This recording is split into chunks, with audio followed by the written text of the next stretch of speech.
Welcome back to Chronicle this morning. We're talking about finding love and staying safe while doing it. The story we're about to show you is an extreme case of what can go wrong. An Omaha man admits he stalked a woman for 25 years. He sent her disturbing, violent, and sexually explicit mail. Hundreds of postcards arrived in her mailbox. But when he mailed a bomb to her house, well, that's when federal prosecutors started building a solid case against him.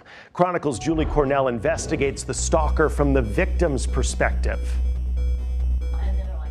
Their words used as weapons. This is just a sample of everything that I've received over the years. She shares a few of the violent, sexually explicit, and threatening messages. Hundreds of photocopies of postcards. This one saying, "The last thing you'll hear is a click." For a while, they were coming about every 3 months to 6 months. There was a period of time where they were coming every week. A stalker sent the cards to Jerry Ann Jensen, her husband, and children. Through the U.S. mail. I pretty much filed police reports every time I received them. This wife and mother of two stalked for her entire adult life. Quarter of a century this has been going on. More than 2 decades ago, she met this man, Craig Needbalski, at a Catholic singles group in Omaha. We said this in the protection order hearings. Go away. We don't want to talk to you. We have nothing to say to you. Just leave us alone. They went on one date. You dated him once in 1988. Once. And I was friends with him, but I had other male friends in the club. He sent her letters, which she returned. And then the postcards started coming with no return address. She's filed 70 police reports. He followed me into a Walmart store.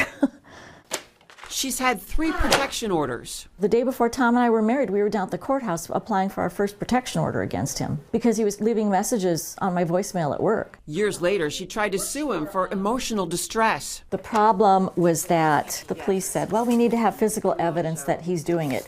And sometimes they would go and talk to him. In 2003, a pipe bomb arrived in the mail. The first bomb that I received, I was pregnant with our daughter 16 years ago. Still, police can't connect it to the sender. 16 more years of stalking would follow. Every time I'd get something in the mail, it just made my blood boil. And then in 2018, evidence to flip this case. Another bomb is mailed to the house.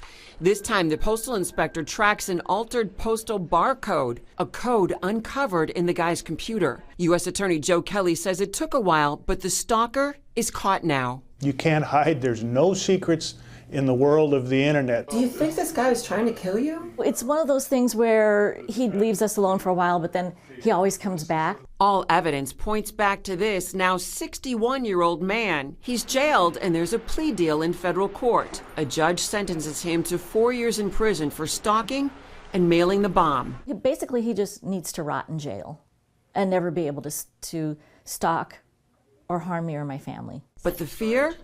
It's still there. I'm afraid because of the unknown. Fear his judgment day doesn't come with a harsh enough sentence. Here's my fear. When he gets out, and however long it takes to get out, he'll just start all over again. You don't think this is over? No. Oh, absolutely not. Unless he's put away for a long, long time, this is not over. We'd know where to go, wouldn't we? But she's entitled to feel that way. She should feel that way. It's very normal. So Needbalski will serve 3 more years in federal prison plus 3 years of supervised release. Julie was in federal court for all of this, and she reports that Judge Robert Rossiter told the man if he contacts or comes near the family again, quote, there will be hell to pay. Postal Inspector Paul Beekhuizen is the hero here. He collected the evidence and built the case backwards with technology better than it was when this case started 25 years ago. You can read the full story right now on KETV.com. Just type stalker into the search bar on our homepage. All right, so this morning, Captain Anna Colon with the Omaha Police Department is joining us. Captain, thanks for being here with us. Thank you for having me. Hey, so first, that case we saw was on the extreme end, but, it can only happen once before the stalking starts, right? Correct, yes. So what I would suggest for individuals who are going out, starting on the dating scene, going through apps, I would suggest that they have a safety plan in place. And that would look something like if you are dating someone, if it's on Bumble, if it's on whatever dating website, make sure that you thoroughly vet that person as much as you can. So if you can get them first to do video talking with you, video chatting, if it's on Messenger, if it's on whatever video app where you can take a screenshot of them. Right. And you can, get their name, find out where they work, ask them where they live, get as much personal information as you can, and make sure that you save all that information and share that with some of your friends. And if you decide that you do want to go out on a date, then they know exactly where you're going. They know who you're with. They have a picture of them. They have their handle name, so that way they can backtrack and they can give all that to the police.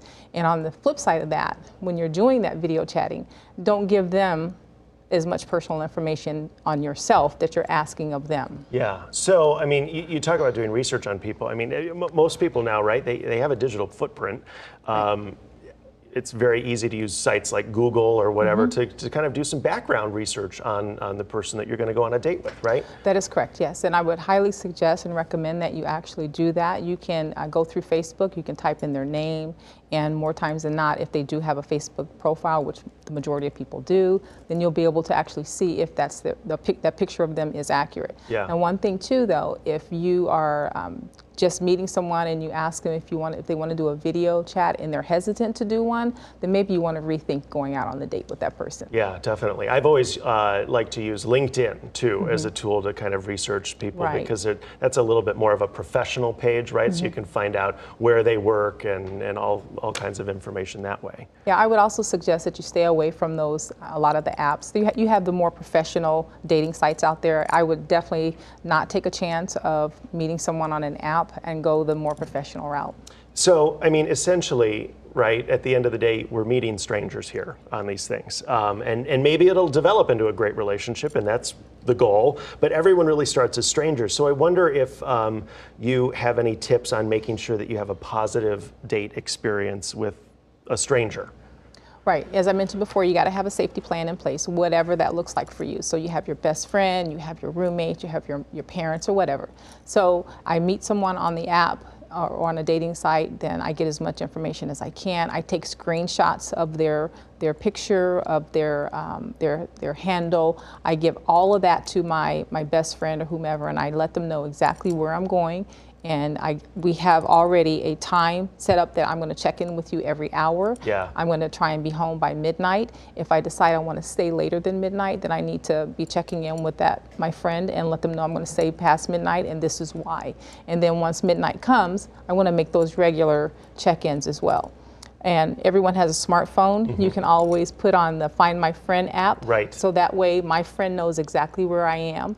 And you can go anywhere in the world, and people are always taking selfies of themselves. And there's nothing to say that when you go on that date and you meet at a public location, you can always take a selfie with them. You can post it on whatever media site, social media site, and do a check-in. And now everybody knows exactly where you are. They know who you are, or where you are. Yeah.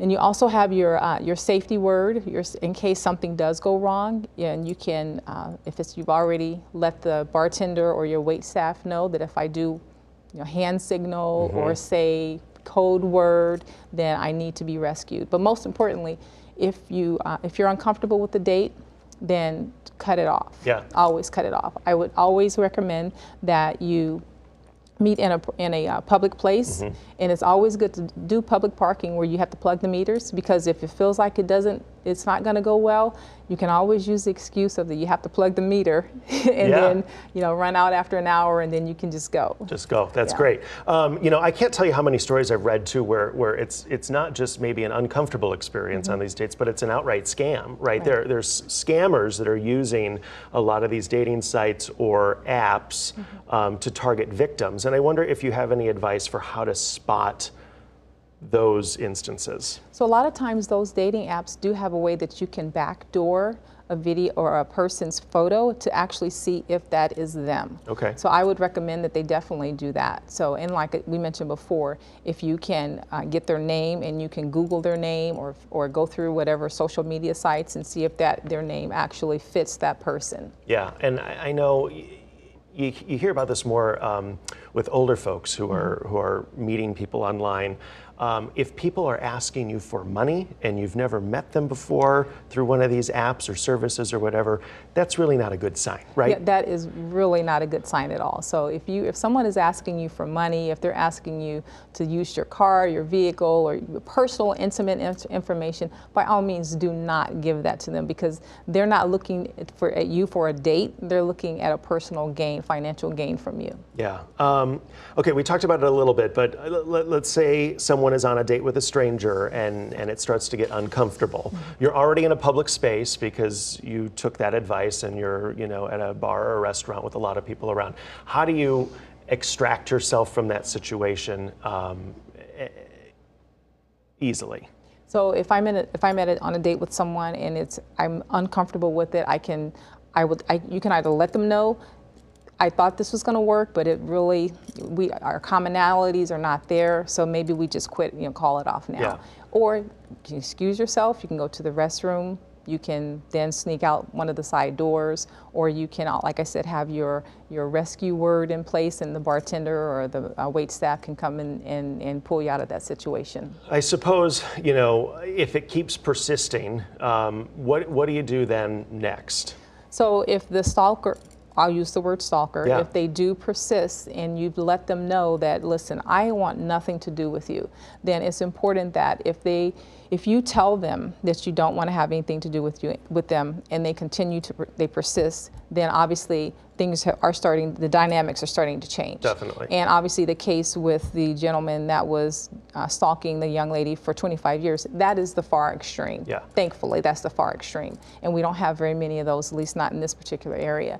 So I would recommend that you do not destroy or get rid of text messages, any photos, any evidence, anything that you have, but immediately contact the police. And a lot of people don't contact the police because they either, one, don't know that it's against the law to stalk someone, two, they feel that the police can't do anything, and three, they think that if I do call the police, then it's going to get worse. Well, we want to prevent it from getting worse. So if you have any text messages, if you have any correspondence, anything that you may have, photos or those pictures or what have you, keep all of that and then file a police report, call 911, call the police, and then when they come out, you give them all that, all the pictures and screenshots of your phone, all that you have, and then they'll be able to start a case from there. All right. Captain Anna Colon with the Omaha Police Department. Thanks for the advice this morning. Yes, thank you for having me.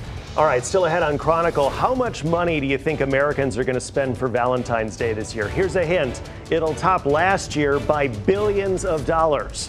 First, a reminder that your comments are an important part of the show. If you want to be heard or if you want to send us a loving note, email your comments to news@ketv.com. We love hearing from you. We'll be right back.